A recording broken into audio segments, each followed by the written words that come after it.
खबरों की शुरुआत करते हैं सरकार के कामकाज से। आज मुख्यमंत्री त्रिवेंद्र सिंह रावत ने आपदा प्रबंधन प्राधिकरण की बैठक ली है। इस दौरान मुख्यमंत्री त्रिवेंद्र सिंह रावत ने अधिकारियों को निर्देश देते हुए कहा कि आपदा प्रबंधन के दृष्टिगत युवाओं को प्रशिक्षण दिया जाए। ग्राम सभा में भी समय समय पर लोगों को प्रशिक्षित किया जाए। स्कूलों में आपदा प्रबंधन से संबंधित सप्ताह में एक क्लास की व्यवस्था हो। उत्तराखंड की भौगोलिक परिस्थितियों के दृष्टिगत लोगों को आपदा प्रबंधन के लिए जागरूक करना जरूरी है।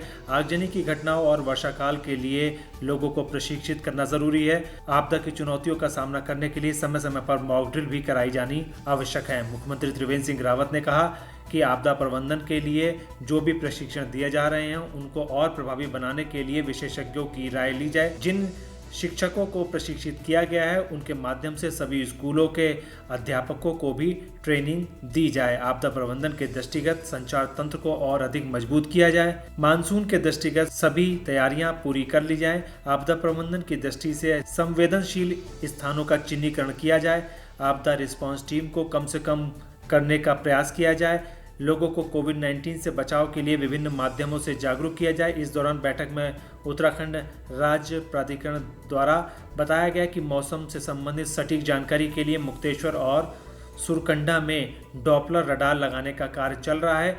इस वर्ष 12,321 युवक मंगल दल एवं 10,908 युवक युवतियों को आपदा प्रबंधन का प्रशिक्षण दिया गया है। संचार तंत्र को सुदृढ़ करने के लिए तहसील स्तर पर 184 सैटेलाइट फोन उपलब्ध कराए गए हैं।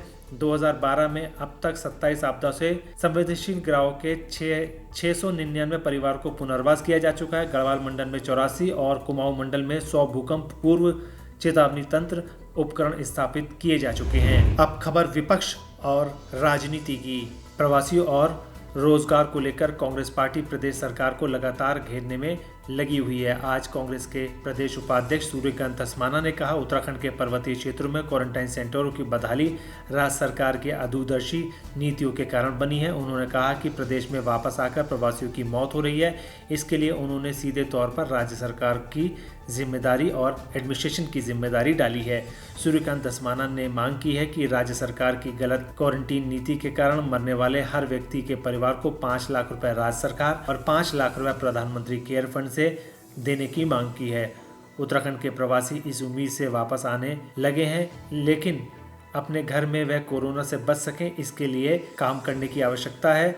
धस्माना ने पौड़ी जिले के थलीसैंण ब्लॉक का जिक्र करते हुए कहा कि मासो गांव में दिल्ली से आए 5 सदस्यों के परिवार में जिनको गौशाला में क्वारंटीन किया गया था, परिवार की महिला का मरना और उसके शव को परीक्षण के लिए ले जाने के लिए 20 घंटे तक एम्बुलेंस का इंतजार करना पड़ा, जो व्यवस्थाओं की पोल खोलती है। खबर जनता जनार्दन की। हल्द्वानी वन अनुसंधान केंद्र ने 2 साल की कड़ी मेहनत के बाद एक बायोडायवर्सिटी यानी जैव विविधता पार्क को विकसित करने में सफलता हासिल की है, जिसको जल्द आम जनता के लिए खोलने पर विचार किया जा रहा है।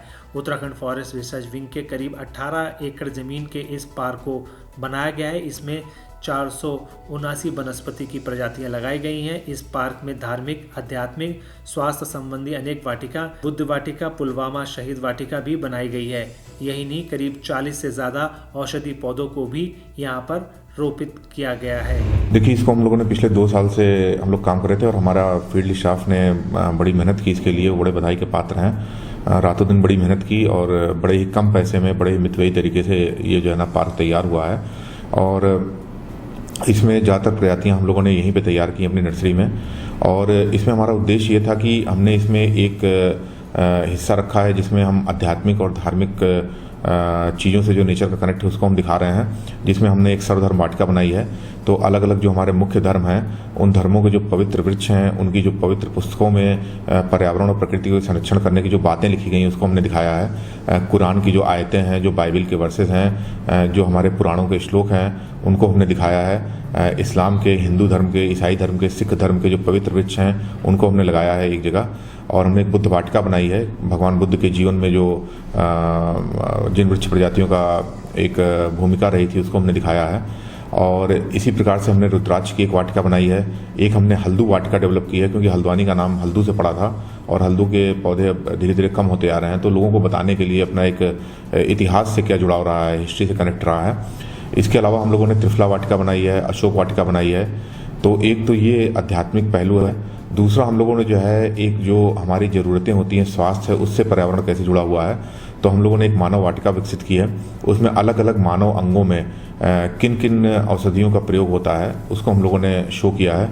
कौन कौन सी औषधियाँ दांत के लिए ज़रूरी होती हैं, बलदंती है, करकरा है, या बाल के लिए रीठा है, शिकाकाई है, तो उसको हम लोगों ने प्रदर्शित किया है। और साथ में जो वनों से अलग अलग तरह के रंग, गोंद और औषधीय तेल प्राप्त होते हैं उनको हम लोगों ने शो करने का प्रयास किया है।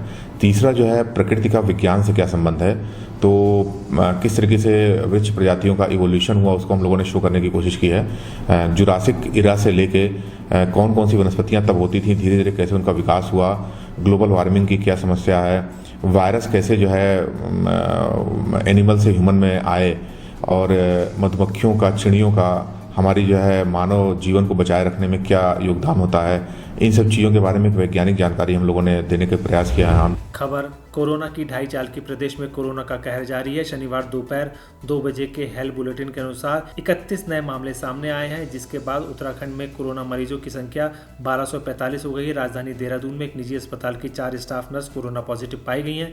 बताया जा रहा है कि उन्होंने कोरोना संक्रमित गर्भवती महिला का इमरजेंसी कक्ष में उपचार किया था।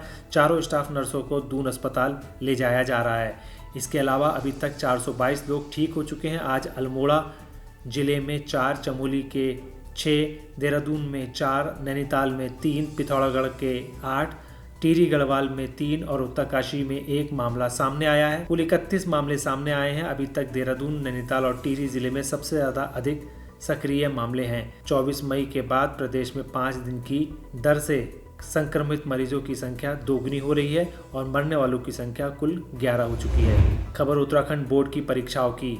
उत्तराखंड में बोर्ड परीक्षा की तारीख का ऐलान कर दिया गया है। 20 से 23 जून के बीच उत्तराखंड में बोर्ड परीक्षाएं होंगी और 15 से 19 जून तक सभी स्कूलों को सैनिटाइज किया जाएगा। उत्तराखंड विद्यालय शिक्षा परिषद रामनगर द्वारा हाई स्कूल और इंटरमीडिएट के परीक्षा कार्यक्रम की भी जानकारी दी गई है। इसके अलावा परीक्षा के दौरान अध्यापकों और सहयोगी स्टाफ एवं परीक्षार्थियों को मास्क पहनना बेहद अनिवार्य होगा। सभी परीक्षा केंद्रों में थर्मल स्कैनिंग और सैनिटाइजर की व्यवस्था की जाएगी। खबर व्यापार और व्यापारियों को राहत देने की। तकनीक के दौर में लोगों की भागदौड़ कम हो गई है। अब सरकार नील जीएसटी कारोबारियों के लिए जल्द ही एक बड़ी राहत देने का ऐलान कर सकती है। ये कारोबारी जल्द ही एसएमएस के जरिए जीएसटी रिटर्न भरने की सुविधा ले सकेंगे।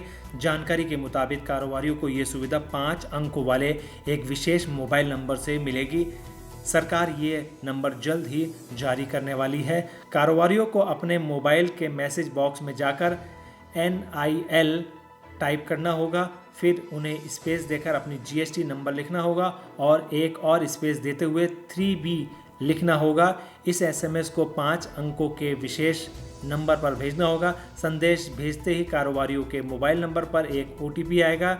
उसकी पुष्टि करते हुए ही कारोबारी का रिटर्न दाखिल हो जाएगा। खबर कुमाऊं में कमर्शियल नक्शे पास होने की। मंडलायुक्त एवं अध्यक्ष जिला स्तरीय विकास प्राधिकरण अरविंद सिंह हयांकी की अध्यक्षता में ऊधम सिंह नगर जिला विकास प्राधिकरण एवं नैनीताल जिला विकास प्राधिकरण की बैठक में हयांकी ने मानचित्र स्वीकृति की प्रक्रिया को सरल करने एवं जन समस्याओं के निस्तारण को प्राथमिकता देने के निर्देश से अधिकारियों की बैठक ली है। बैठक में जनता के हित में निर्णय लेते हुए कहा कि मानचित्रों की स्वीकृति हेतु उन्हें स्मार्ट सिटी कॉन्सेप्ट पर कार्य करना होगा। अवैध निर्माण पर पूर्ण प्रतिबंध लगाने तथा अवैध निर्माण करने वालों के खिलाफ सख्ती से कार्रवाई करने के निर्देश दिए हैं। बैठक में आवासीय एवं गैर आवासीय मानचित्र स्वीकृति, वाहन पार्किंग के साथ ही शहरों के सौंदर्यीकरण व अवैध निर्माण रोकने के संबंध में विस्तार से चर्चा हुई है। हयांकी ने मानचित्र स्वीकृति के लिए जरूरी नियमों एवं दस्तावेजों के प्रति जनता को जागरूक करने के लिए आवश्यकता अनुसार कैंप आयोजित करने के निर्देश दिए हैं, क्योंकि आम जनता के नक्शे सरकारी विभागों में 3 से 4 साल से अटके पड़े हैं, जिससे तमाम लोग परेशान हैं, लेकिन प्रशासनिक अधिकारियों ने उस पर कोई कार्रवाई नहीं की है। खबर धर्म, संस्कृति और पर्यटन की। देश में लॉकडाउन के चलते कई राज्यों के जिलों को रेड जोन घोषित किया जा चुका है। केंद्र सरकार का कहना है कि अब मंदिरों को भी 8 जून से एक निश्चित समय के लिए खोल दिया जाएगा। मंदिरों को खोलने से पहले गृह मंत्रालय ने नई गाइडलाइन और मानक संचालन प्रक्रिया जारी की है, जिसमें सभी लोगों को केंद्र सरकार द्वारा जारी किए गए नए दिशा निर्देशों का बखूबी पालन करना होगा। लॉकडाउन के कारण उत्तराखंड के चारों धाम बद्रीनाथ, केदारनाथ, यमुनोत्री और गंगोत्री धाम के कपाट भी बंद थे, जिसकी वजह से श्रद्धालु इन मंदिरों की यात्रा नहीं कर पा रहे थे। लेकिन अब 8 जून से ऐसा नहीं होगा।